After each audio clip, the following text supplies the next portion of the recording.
Hello, everyone. Welcome. We're going to try to get started right on time today. I'm going to put a poll. You all know how to do these polls. This one's just going to ask what grad year, either you, if you're the student, or your child is in high school, just so we know who we're speaking to. It'd be great. Should be popping up right in front of you. There we go. 27 in the lead. 27 doing well. Love that. 28 far behind. But yeah, looks like a lot of juniors, which is great. You're in the right place. Yeah. If we saw 26s, we might be a little bit nervous. Yeah, But zero so far. yeah. All right, majority, vast majority love it. Okay, so we'll just keep that down there. And okay. All right, so we'll get started. You good to get started, Kevin? We'll get going. Yeah, sure. All right. So, do you want to kick us off? Yeah, I'll kick us off. So thanks to everyone for joining us. Tonight we are going to give you a lot of great information on, both the college admissions and, getting in and what that looks like, process, and also, affordability. And you're in good hands tonight. Just, I guess we'll give quick backgrounds and then we'll get into it. So my name is Joe Korfmacher. I've been doing college admissions advising for 16 years, based out of New Jersey. If you got any New Jersey families in here, you can put in the chat, say hello, let me know what town you're in. And worked in two different private high schools as a college counselor and director of college counseling. And then 5 years at another private company doing advising, and now College Aid Pro. And really excited to be here with you tonight. I'll do the first part of this really on the just admissions piece, what you can be looking at for the next couple of years as you're, guiding your child through this process. And I'll let Kevin introduce himself. Yeah, we're excited. You're in great hands with Joe. He is top notch when it comes to college admissions. And I'm so we're gonna both take turns with the Q&A, but I want to give everyone a heads up. I am not a college admissions expert. I am a college financial aid expert. So I will do my best to answer questions when Joe's talking, but I might save those questions for him.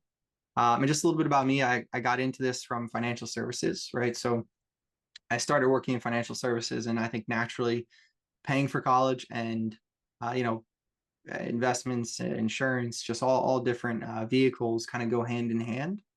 And I fell in love with the college financial aid aspect and didn't like the financial services work too much. And since 2018, this is all that I've done. I've been fortunate, worked with somewhere around 1,000 families, and I'm in New Jersey too. So you've got two Jersey guys tonight doing this presentation. But yeah, as Joe said, you guys are in good hands. I had, Um, sorry, I just put in the chat also in the chat. If you want to just say where you're from, that'd be great. We we will post some important links in there a little bit later. As for questions, if you could use the Q&A function at the bottom, it's a little easier for us just to kind of look through everything. So Q&A for questions, and just yeah, keep that chat ready because we'll put some important links in there later. Um, Love it. Oh, we are coast to coast. Love this. all over. Massachusetts to California. We got New Jersey. Okay, cool. All right. So you want to open Yeah, up yeah. the slides? We going here. So just a little bit about us real quick. So we are College Aid Pro, and our goal, aside from ending the student debt crisis, which is a big one, our goal is to just help every family shop for college the right way, right? And to prepare and be more informed as a consumer. And the whole kind of system is somewhat backwards in the sense of how you shop, how you figure all this out. You figure out where your student gets in late. You figure out how much colleges can cost much later in the process, but we want to empower you to do this as best as possible. So I will kick it over to you. Awesome. And so this is a small sample of types of questions families ask us every day, both on the admissions and affordability side of things. And College Aid Pro, we're here to help you on both fronts. And we have a team of pros, from all over the country, who are actively been helping families for the last 20 years. And yeah, just some of these questions you see should I take the ACT or SAT? We didn't save enough. Can we really afford colleges? Are we too late? How many APs are needed? I was on a call for parent today, and just 20 questions, just and it can be overwhelming. We get it, but our field of expertise is just this. So we're gonna try to get through the noise here. Hope help you hopefully slow down your doom scrolling. We know we probably can't end it altogether, but try to give you some good tips. That's what we're here for. So we'll go on the next slide. So applying to college in 2025 and beyond very much is can feel like a maze. You know, and you may think to yourself, like, how am I going to navigate this maze? There's thousands of colleges to choose from, and it's critical to build a list that fits your child. Um, with the how colleges have their price have skyrocketed, the right college list and the right strategy and building that list is essential to help you know your child get into multiple colleges, but also for you as a family to be able to afford it and be smart with that. But you just see a few things in there, and we'll talk about all that: academic, financial, personal fit, the strategy that goes into play here, and then ultimately getting that final list down and applying in a way that gets you accepted and gets you to a point that the school that your child goes to fits within your budget. All right, so I want to go through a few trends. So first, application inflation, really has changed the odds, and spoiler alert, it's gotten a lot tougher in many colleges. I do want to make sure everyone knows, again, thousands of colleges, and there are probably 1,000 colleges that are very, very easy to get into still. I just saw, I've been working with a student on I work with students on their Common App, and the Common App now has a new feature that once you put in some information, if it matches up to some colleges, they'll actually alert you on the Common App that you can apply for direct admission. Meaning, on the Common App, you can just add a school, and they will say, we're going to accept you. And some really good ones on there. It was pretty cool. So that's new, but a lot of colleges out there that have high acceptance rates that are still great schools. So it's not impossible to get in. But last year, there was a 6% rise in the number of students applying via the Common App. And that, ultimately affected which schools would be safeties, targets, reaches, all that. And most students overestimated their chances and fell short with the increased competition. And for example, we live near NYU, New York City. Last year our last 5 years they've increased about over 50%, and they are the fifth on the list of most applications to a college. Number one being UCLA, which received 146,000 applications last year, and they're looking to bring in around 11,000. So it's a lot. The second one, selective majors have shaped admissions outcomes. So business, computer science, they have far lower rates, than the colleges themselves. And many families, incorrectly, will assume that getting into a top major at a public university is easier to maybe getting into an Ivy, Plus, like a Duke or U Chicago. And often that's not actually true. And in reality, some of the most selective academic programs in the country now live inside those public flagship schools, and their admit rates rival even the Ivies. So like UCLA computer science admitted fewer than 3% of applicants. UT Austin's Macomb School of Business admitted fewer than 10% of its applicants. If you're out of state, it was even much lower. So, and UT Austin, just so you know, for any of the out of state people here that are thinking about that, they need about 92% of their incoming class to come from the state of Texas. That leaves the other 49 states fighting for about 8% of the total class. But admission officers are definitely looking at each application through the lens we call fit to major. So something definitely want to think about over the next year or two. Many top schools filled their freshman class through early decision. Early decision, for anyone who's not aware, means that you are basically committing to that college. You say if you get in, that's where you'll go. You will remove your other applications, so it helps with the school's yield. You know, it's and some schools rely heavily on this. It's almost impossible, and I'll pick on one school here, impossible to be admitted to Tulane if you apply by the regular admissions deadline. You know, Knew that was coming. yeah, really must apply early.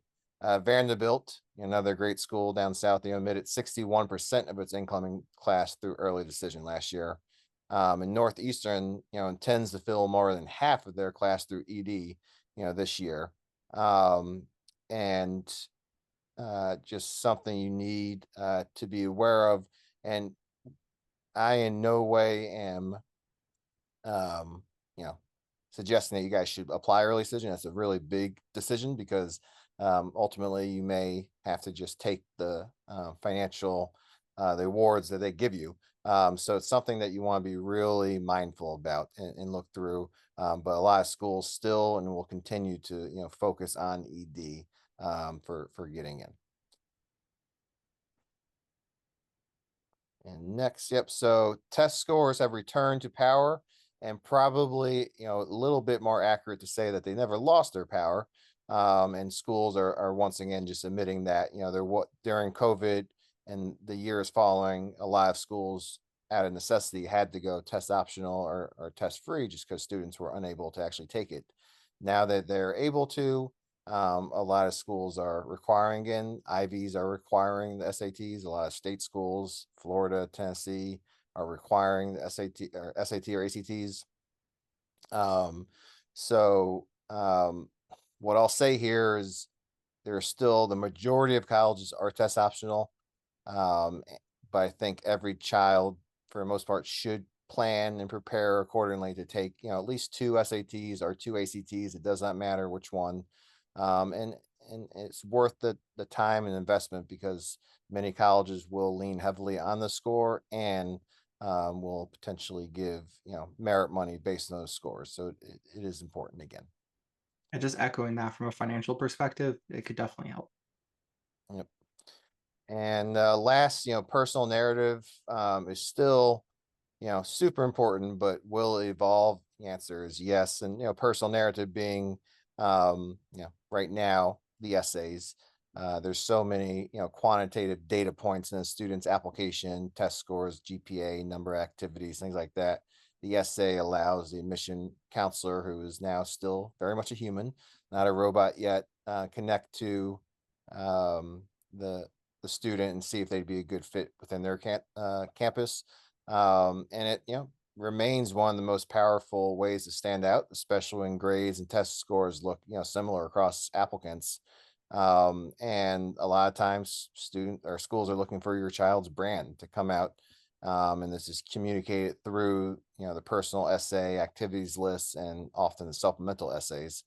However, with the rise of AI, colleges are very much questioning the authenticity of written responses.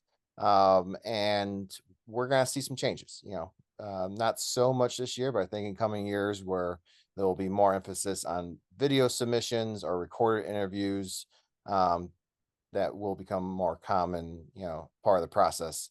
But the bottom line is students that can articulate their story clearly across any medium will have a major advantage. Um, so with all that said, how do you find, the best colleges, 4,000 schools in the country? How do you find the best one? And we'd love to see in the chat who thinks they know what the best college is. Take a second here.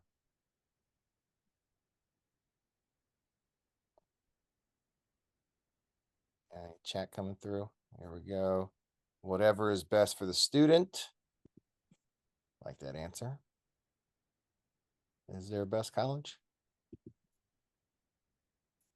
And the answer is yes.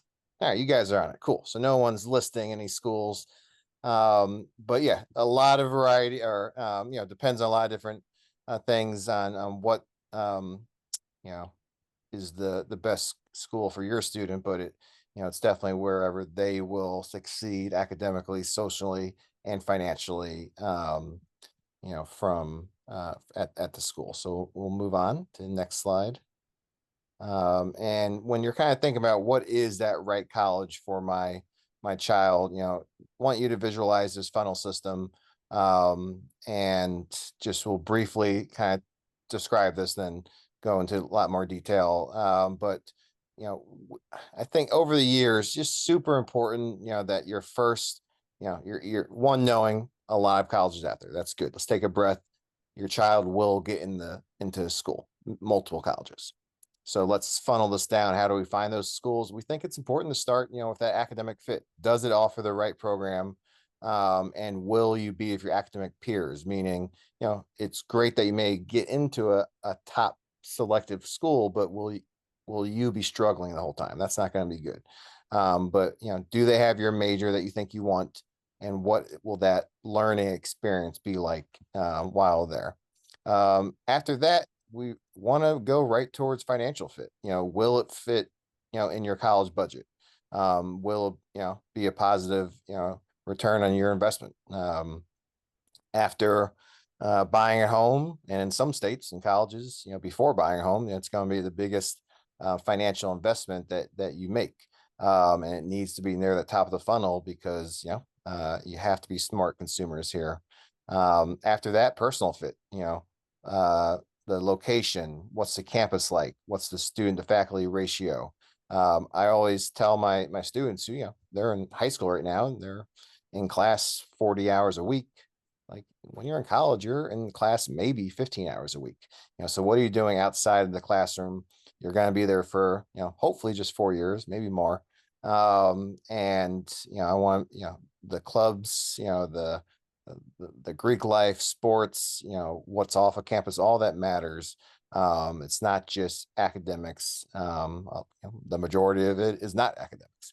So, there, and then once you get down to around top 10, and that's increased. Actually, the students I work with now, we're applying to about 12 to 14 colleges, just to give options for getting in, and, affording the right school. So we'll go a little bit deeper into each of these. If you want to go on to the next slide.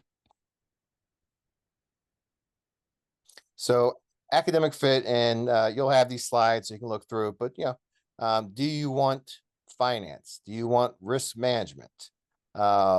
A school with a really good, pre-law track and connections to a good law school.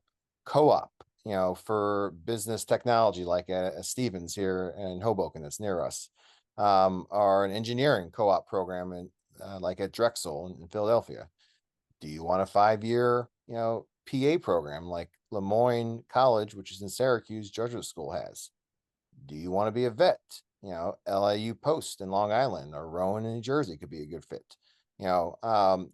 To me and the advisors at College Aid Pro, the obvious criteria when determining whether or not a college is an academic fit, is first, does it offer the program I want to study?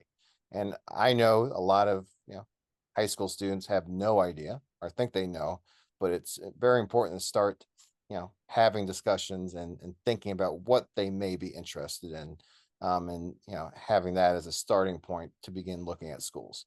And talked about earlier, once you identified a major career path possibility, will you be with your academic peers? But there are a number, of other criteria that I recommend that you don't overlook, such as the learning environment. Is the college teaching via traditional lectures? Will you be in a lecture hall of 500 students the first 2 years, or does the college emphasize, um, experiential learning or project-based learning? Will you be in a classroom of 20 students from day one? What environment will you excel in as a student? Do they offer honors programs? What's, any special accommodations that they have? So a lot of different things that you're looking at that every school will be a bit different at. And then financial fit. And I'll go quickly through this. We'll let Kevin get into a bit more, but you need to know, what your budget is as parents, with your student. The federal government no longer is writing blank checks, for you to cash to pay for college. They are capping loans. And, you know, with the passing of the big beautiful bill, this step is, no longer something you can skip. You can't just kick the can down the road and telling yourself that you're going to figure it out. This is something that is obviously very important. We will, talk a little bit more about a little bit later on. And then personal fit. So again, you're in college for or in class about 15 hours a week. What you're going to be doing with your extra time? Will you be happy? I spent a lot of time on this with students because it's pretty easy to find what majors the colleges have, but like let's really dig deep. You know, um, and when it comes to personal fit criteria, it's really it's hard to list all the various reasons why a student likes or doesn't like a college. But really getting there, walking around, seeing the other students, does the college vibe with you? And it's really important for your son or daughter, this part of the process as a good consumer. Go on the website, go on Reddit, go on Google Maps and see what's around there, and just really get a sense of if it's a spot that you'd be happy at.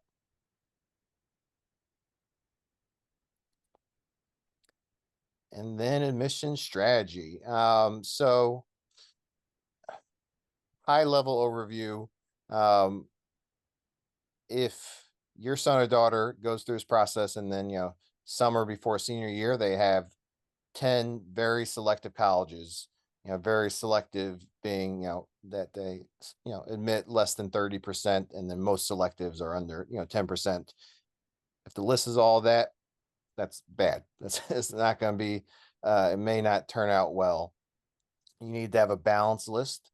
So as you're working through this with your son or daughter, something that as a parent you want to keep an eye on, you know, are there a couple of schools on there that have, 55 to 80% acceptance rates?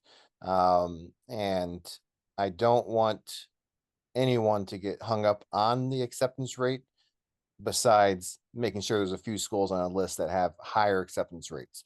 And it doesn't mean it's a bad school by any means. Arizona State is known for having one of the highest admit rates, and they're proud of that because their philosophy is we can take in students, from any type of academic background and make sure that they're educated well and get move on to get good careers. But as long as it's good academic fit, personal fit, financial fit, have a couple of schools on there that are, have higher acceptance rates. And that's one of the first things you want to do as a parent when you're building that list to make sure it's balanced. And then, as you get deeper and what we talk about more with, juniors and then seniors is that strategy on early decision, early action, rolling, early decision two, early decisions three, like U Chicago has now, restrictive early action, a whole bunch of different things. But that's a little bit later in the process, and won't get into that right now. And just thinking about the strategy overall, we do like to talk about it in defense versus offense. Defensive strategy is really about the hard measurables, all right? So things that you need to get your foot just in the door for a lot of the more selective schools to get a good look from the college admission counselors. So first that we all talk about is a GPA. And for most schools it's not just that one number. Some schools, yes, like Penn State's gonna look just at your GPA. They got too many applications. But it's really looking closely primarily at sophomore and junior grades for each class in the rigor. So, yes, the GPA matters, but admission counselors are going to take a little bit deeper of a look. What are you taking? Have you challenged yourself? Course rigor, super important. The admission counselors will have, while they're reading your child's application, they'll have the school's profile at that high school. They'll know what APs are offered if they're an IB school, what honors they have. And if your student's getting A's but are choosing not to take any of the more rigorous courses, it's going to not look good for them on that, for that school. Test scores, also, again, we talked about that, SAT or ACT, but also AP scores, class rank. A lot of high schools don't, offer up class rank, but the schools that do, then obviously that's going to matter. And anyone here from Texas knows how important that is with the automatic admissions. But these are, really your checklist items. Most public universities, the big state schools, these numbers often determine whether your applications is even reviewed. If you don't meet some of the benchmarks, it's hard to, play the game, with that school. But it's really just the beginning, especially when it comes to target and reach schools. The offense is sort of your edge. So this is where real strategy, real mission strategy, and scholarship leverage begins. So this is, how you separate yourself from thousands of other students, who may have similar grades and scores. So demonstrate interest. Are you reaching out to your, regional rep? Have you, did you attend a campus tour, engage in a virtual, session? I've been on the other side where I've read, applications for colleges. They have data points. They have points of contact, for every student. If you are applying to a college and it's the first time that they've seen your name in their system is your application, that's not good. It's and you don't need to just visit a campus, because a lot of times money can, restrict you from doing that. It's expensive to fly to schools and stay at a hotel, but you can do a virtual visit. You can, if the school comes to your high school, go to that visit, info session, do a virtual tour, do a, fill out a prospective student form on the website. All that matters, and goes into it. If it's a school that you really like, you should be demonstrating interest. Follow their school on Instagram, parents too. All that matters. Quick story: I worked with a student many years ago, extremely bright computer science guy. He applied to, a handful of schools, but his top four were MIT, Stanford, Harvard, and Michigan. And he got into MIT, Harvard, and Stanford, but was denied to Michigan. Michigan's an amazing school, but not at the same level of selectivity as those other three. I knew the answer, but as his counselor, I called just to kind of check in with Michigan. They said, we didn't know this kid existed till he applied. Obviously, extremely intelligent, top scores, has done amazing stuff. But we had a feeling that he was just applying as a backup, and we didn't want to waste acceptance on him to hurt their yield. Um, and so just take that. Again, I know most of you won't be applying to schools like that, but all the colleges that you're looking at want to make sure that you are you know letting them feel the love early and often. The activity section, this will give you, the opportunity to show schools what you've done for, 3, plus years in high school.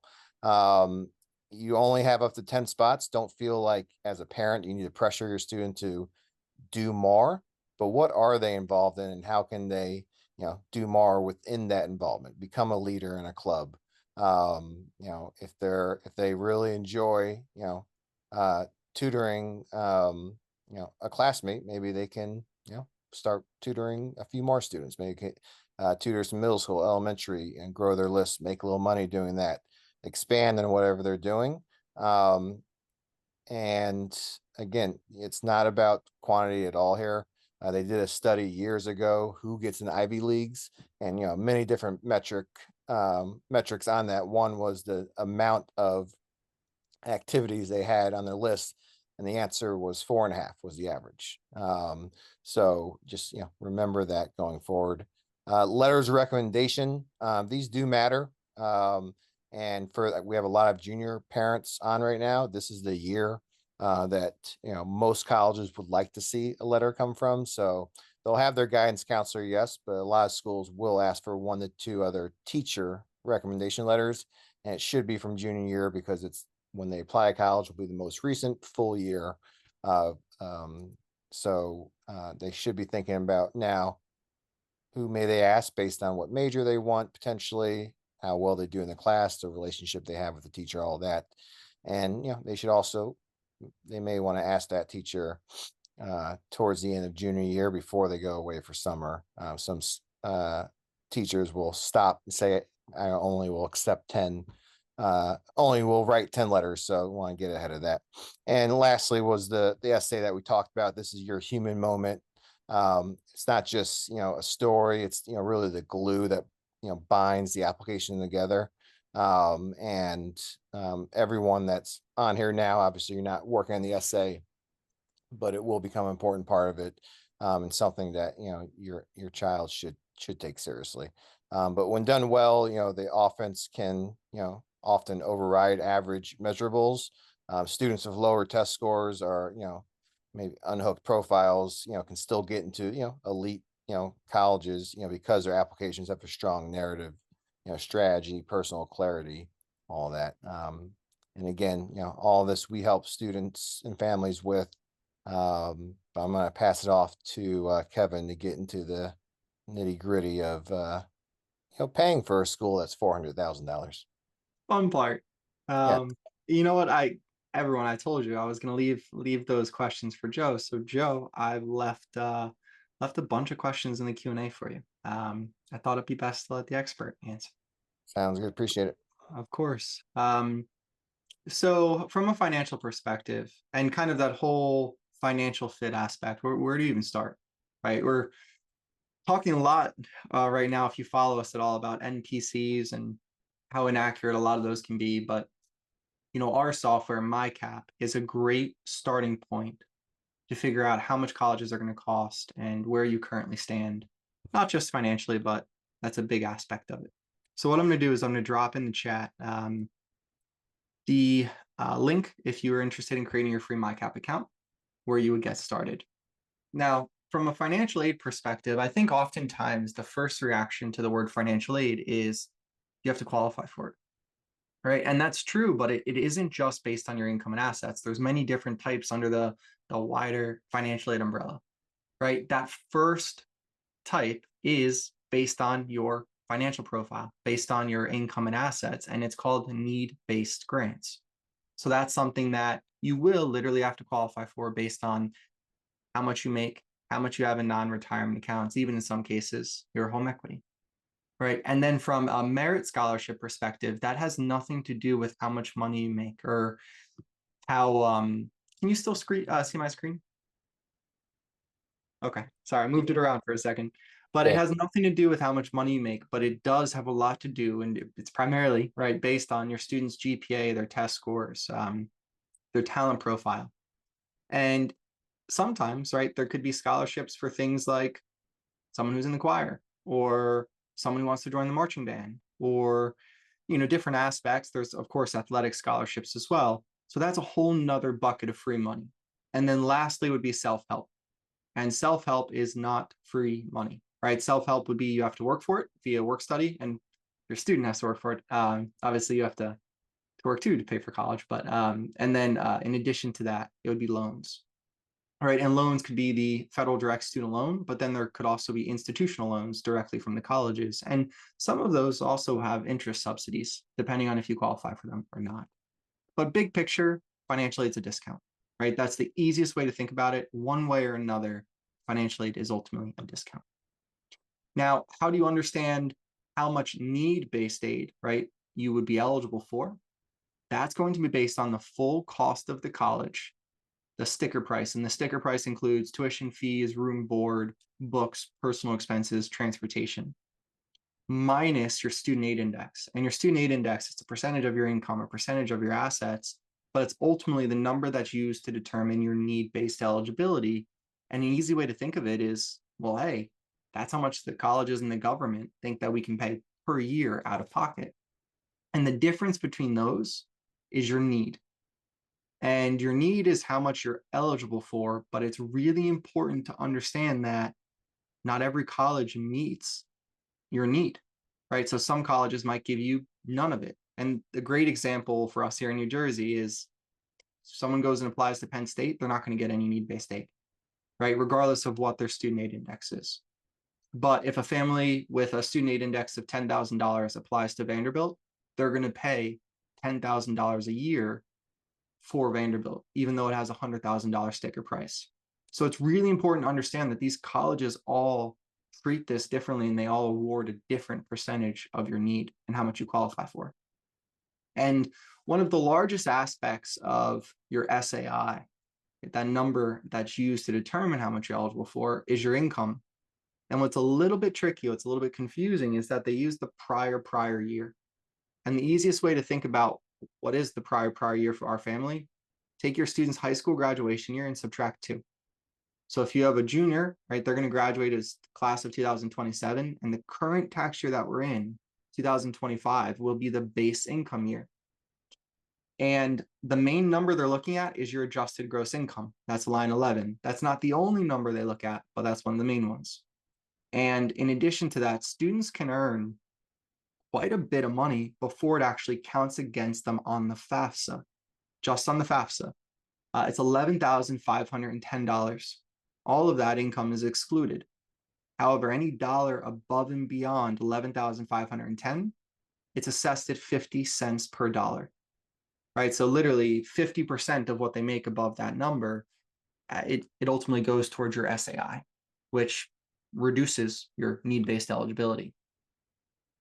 From an asset perspective, it's really important to know ahead of time how they count, right? And student assets count on the FAFSA at 25%, on the CSS profile, or sorry, excuse me, on the FAFSA at 20%, but on the CSS profile at 25%.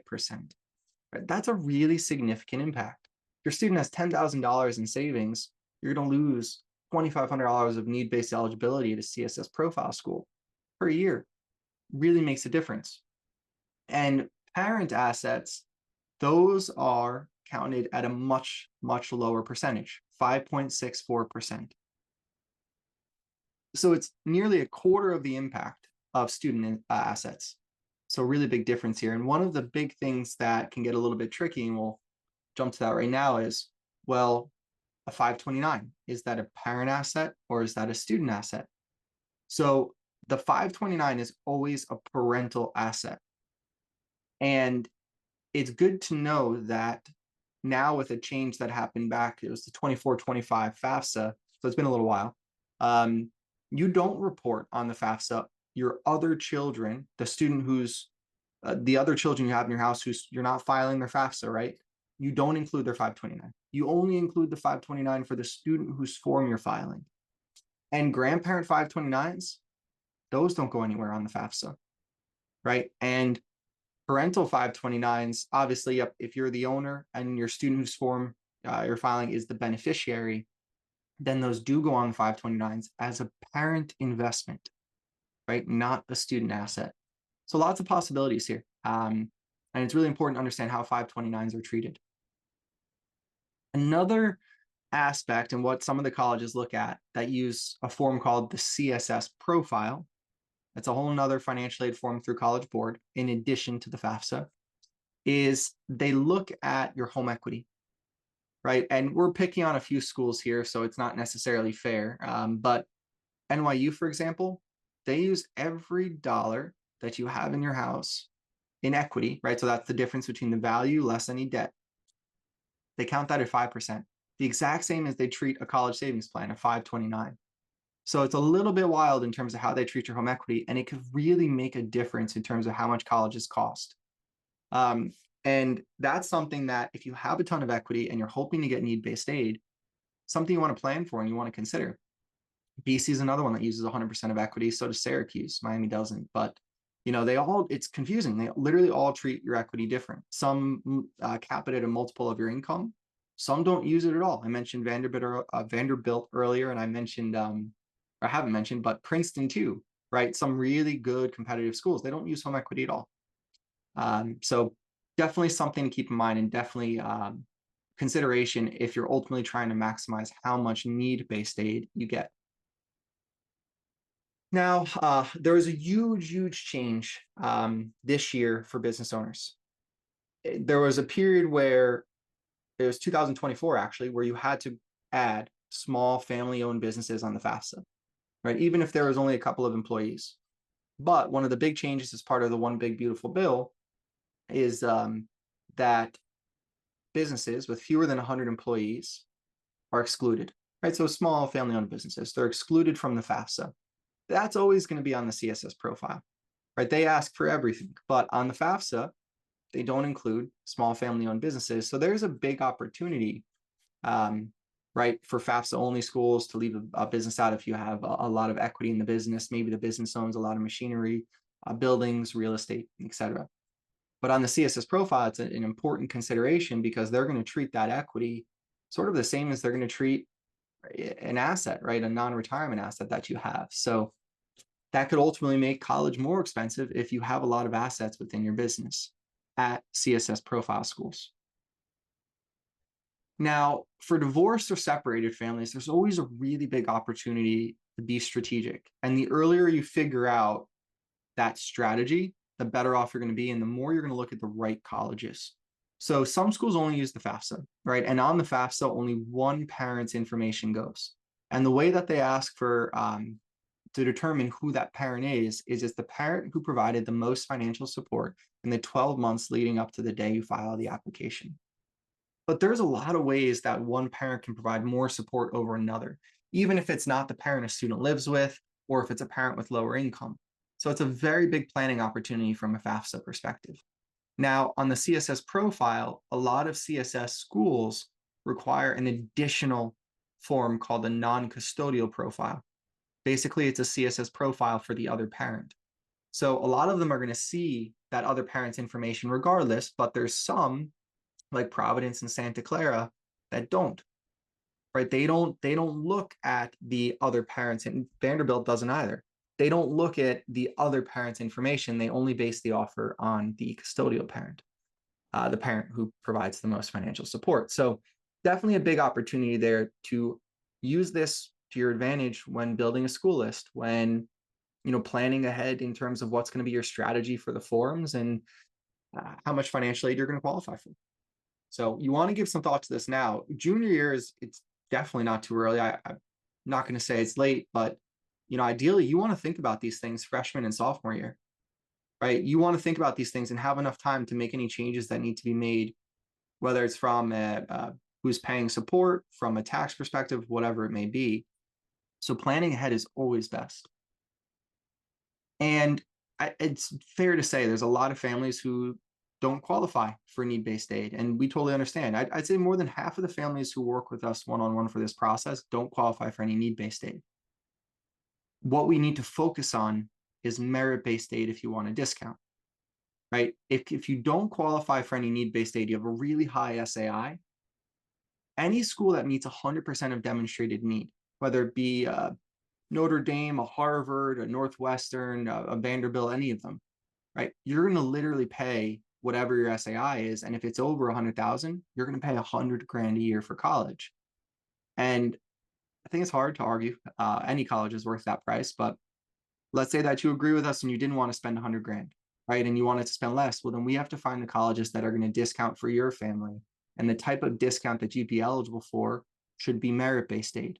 Now, obviously, that's going to depend on your students' grades and test scores and things like that. But that's why it's important when building a school list to understand what schools are going to give my student a merit scholarship, right? And we've got some great examples here, like Case Western. It's a really good competitive school that actually gives merit scholarships. Same with Denison, Williamette. But an interesting one too is like Alabama. Alabama is very, very transparent with how much they give. They even have a grid on their website. So lots of opportunities to plan the right way and make sure you're going to get merit-based aid if you know that you don't qualify for need. It's also another reason why it's important to know your SAI now and to create a MyCap account and put your information in and see what colleges are going to cost. Now, a lot of families who don't qualify need-based aid always ask the question, why do I bother? Why do I even file the financial aid forms, the FAFSA, the CSS profile? They're a lot of work. Well, oftentimes families are eligible for need-based aid and they don't even realize it. I'll give a couple of examples. A student I work with has $4 million in a trust. They're going to get federal Pell, $7,395 a year. They had no idea they were eligible for that. They weren't even going to file the financial aid forms. It's an unusual circumstance, but they're literally going to get $7,400 a year for 4 years. Now, another family I work with makes $600,000, over $600,000, and three kids in college at the same time. Guess what? They're getting somewhere around $25,000 a year from schools like Holy Cross and Boston University because they have three kids in college at the same time. So never just assume that you don't get need-based aid. That's one. Now, consideration for merit aid, if you want money from the colleges, by filing your forms and checking that you want financial aid on the college application, you're really you're really telling them that you want help, right? You want assistance. And some colleges require you file the FAFSA and CSS profile for merit aid. But another thing too is, even if they don't require it, when you go back and appeal and say you need more money to go there, your student needs more money to go there, they're going to look, right? It does matter if you file the FAFSA. And at some schools, if you don't file the forms the first year, you do not have the ability to file the forms the second, third, and fourth year. You're basically telling them, we're going to pay out of pocket, right? And that's problematic because college is 4 years and you could lose a job. Your situations could change.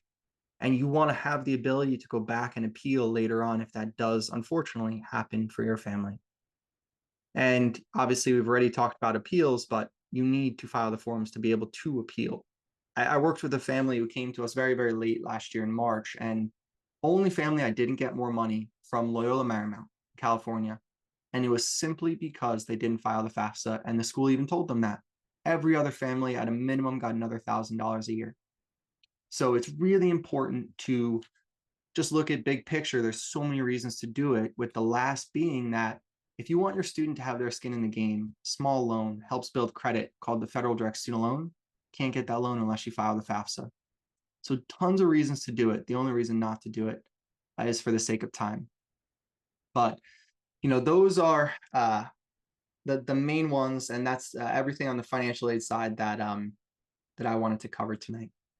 Now, on the screen, I'm sharing a QR code, so I'll share that for a second. But we'll talk about how kind of what your options are, right? How we can help you, even in terms of our software and MyCap, what you have available there. So let me stop sharing this for 1 second.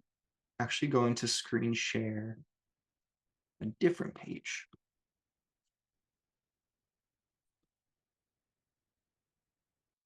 While you're doing that, maybe you can also answer one question I'll read. If a parent Sure. guardian debt, or sorry, is parent guardian debt also factored into SAI and CSS in addition to assets? What about assets that have liens, mortgages? So it is always the net value of an asset, right? So for example, if you have a loan against a brokerage account, right, you would always want to take the net value of that. However, they don't care if you have consumer debt. So you could have $200,000 in credit card debt and $200,000 in a savings account. They want you to report the $200,000 in the savings account, but there's nowhere on the forms to put that you have $200,000 in credit card debt.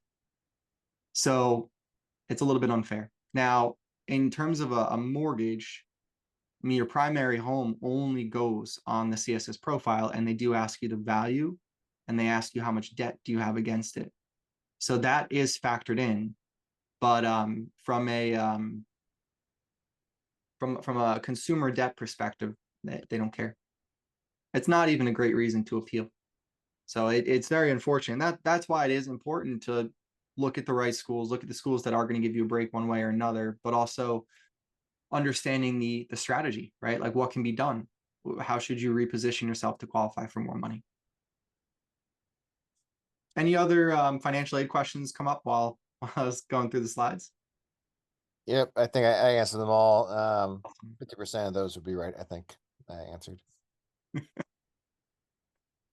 Those are good odds. Yep. But so anyways, now if you'd like to meet with Joe and I, a couple of things. First off, it doesn't say it up here, but we beg you to create a MyCap account. It allows us to very quickly understand your family's situation and what types of aid you're eligible for. You would also have to book the meeting and meet with us by the 19th. And you can see there's not a ton of availability here. This is a time of year when we're doing tons of presentations, a lot of presentations for high schools. So we do ask you to try and meet with us very shortly after tonight. Now, in addition to that, we would cover on the call how much financial aid you're eligible for.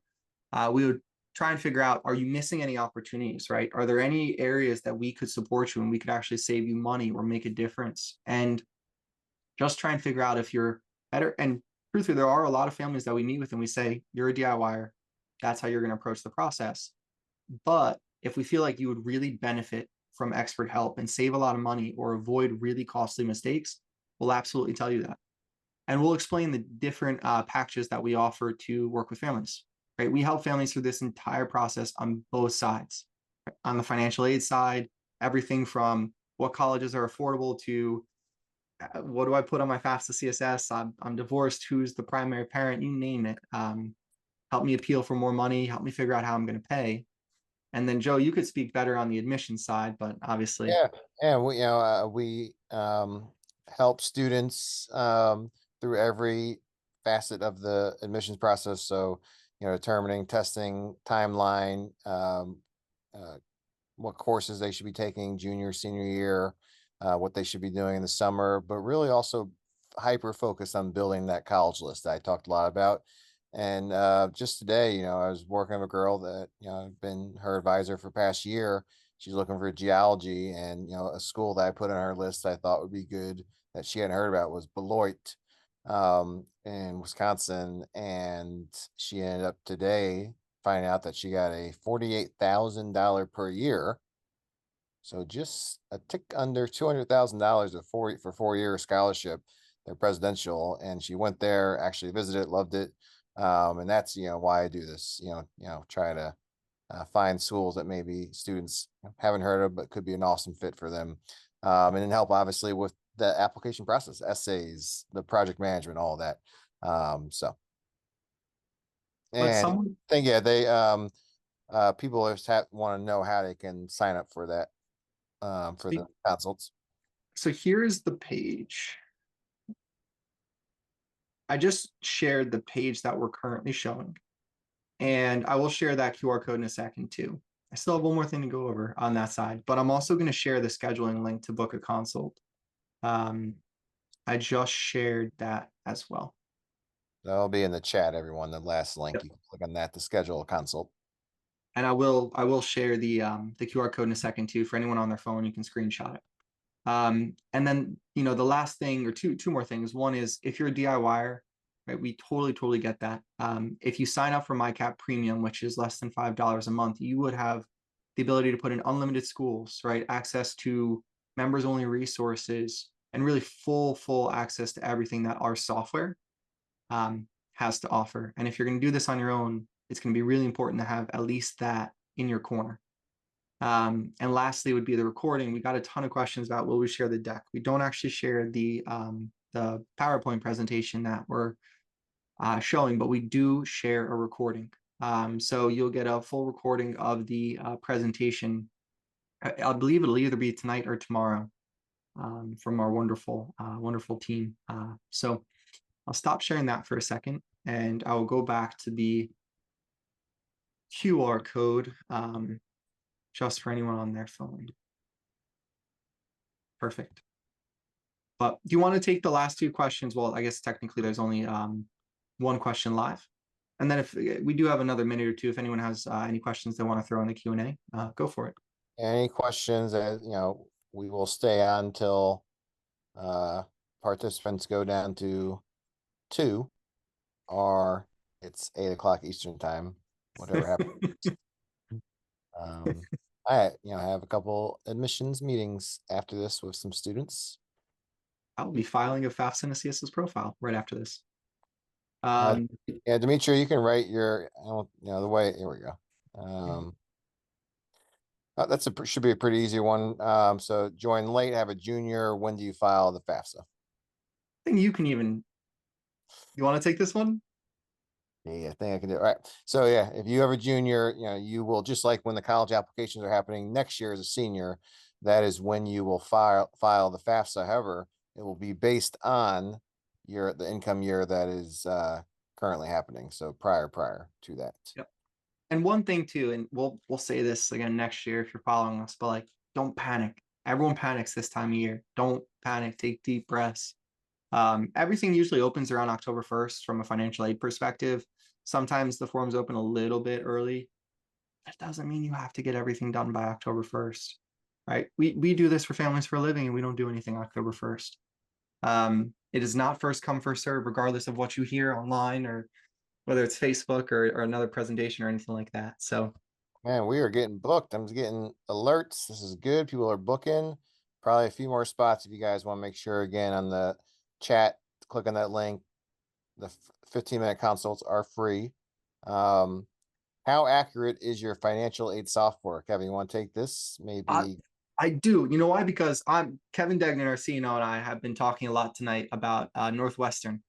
We literally proved that our software is more accurate than their net price calculator, and it's true for a lot of different colleges. Actually, our next podcast episode will be on net price calculators, but we really do our best to make sure that the net price and the net cost that you see in MyCap are as accurate as possible. We take a combination of the data from the colleges, from our own resources, and what we know and what we learn from all the families that we work with and all the awards that we have to put together those cost projections. And a lot of the net price calculators that are out there, whether it be Northwestern, whether it be Brown, whether it be Boston College, they have known discrepancies that the colleges know and are aware of, and they just don't fix. And it's intentional. And we're trying to make sure you're an educated and an informed consumer and know what these colleges are actually going to cost. And again, that's all built into the cost projections that we share with families. I will say one thing: the inputs really, really, really control the outputs. So if you mess your numbers up, or if you don't know what the strategy is going to be for your family in terms of what you're going to report, who the primary parent is, all of that plays into what's the output. But so like, you don't want to just put a random number or guess your income. You always want to try to be as kind of on target as possible. Lisa Babb says it's way too late not to panic. Oh, Hey, Lisa, it's gonna be fine. come work with us. We'll be right. And Cherise, I highly recommend the premium MyCap subscription. It's been invaluable for me, 2 kids high school. We did not pay her for that. Thank you. Do you have to do a FAFSA every year your child is in college? I have a freshman in college now and a junior in high school. We start to put lists together. I can answer this. Yes, if you want to, potentially get financial aid, you do need to apply each year that your child's in college. And obviously, yes, for your child that's in high school as well. But yeah, something you need to do each year in order to receive financially need-based merit scholarships. Generally, if they're awarded that going to college, are just renewed automatically as long as they have a certain GPA or whatever the requirements were. I saw a question on the Q&A that I thought would be good for you. Yeah, I'll take that one. I see it too. Yeah. And Yeah. sorry for confusing anyone with this, but the FAFSA does not consider equity in your primary residence. When I was talking about home equity, I was specifically talking about CSS profile schools. Now, the FAFSA does consider equity in investment properties, right? So let's say you have 3 other houses, one's a vacation home, 2 you rent out. The equity, the difference between the value and the debt in those homes, that will be counted against you on the FAFSA. That counts literally as an investment. So a little bit different. FAFSA, no primary home equity, only additional real estate. On the CSS profile, primary home equity plus additional real estate plus businesses. So sorry about that if I was not clear before. All right. How do schools factor parental education debt? Fortunately, again, debt really plays no role in terms of how much financial aid you're eligible for. There's tons of things that you can use on appeal. It's always worth trying, but for the most part, when it comes to whether it be consumer debt, educational debt, it's really not going to make a difference in terms of how much financial aid you get. So And we have come up to 8 o'clock. So 8 o'clock one. We have 42 people left on. So really appreciate you all being on. we were talking about this today, so I'm going to bring it up. If anyone is on TikTok, we have College Aid Pro on TikTok We and are. College Aid Pro Joe. That's me on TikTok. Where you will get 1 minute insightful tidbits of information. Um, and that's it. The camera's on me, and that's all. It's not very interesting, but are fun. But you'll get good tips. So check us out. Know what I'm gonna do? I'm gonna drop our podcast in too. Sorry to promote our Yes. podcast, but I mentioned it Oh yeah. earlier, so I think I shared the right link. It's called the Old College Try. And that is our podcast where you'll always see Matt, Peg, and we've got tons of guests that are on there as well. But as Joe mentioned, follow us on TikTok, Instagram. Our lovely Kathy is always posting on Instagram, and yeah, follow our podcast too. But Night, everyone. all right, everyone, have a good night.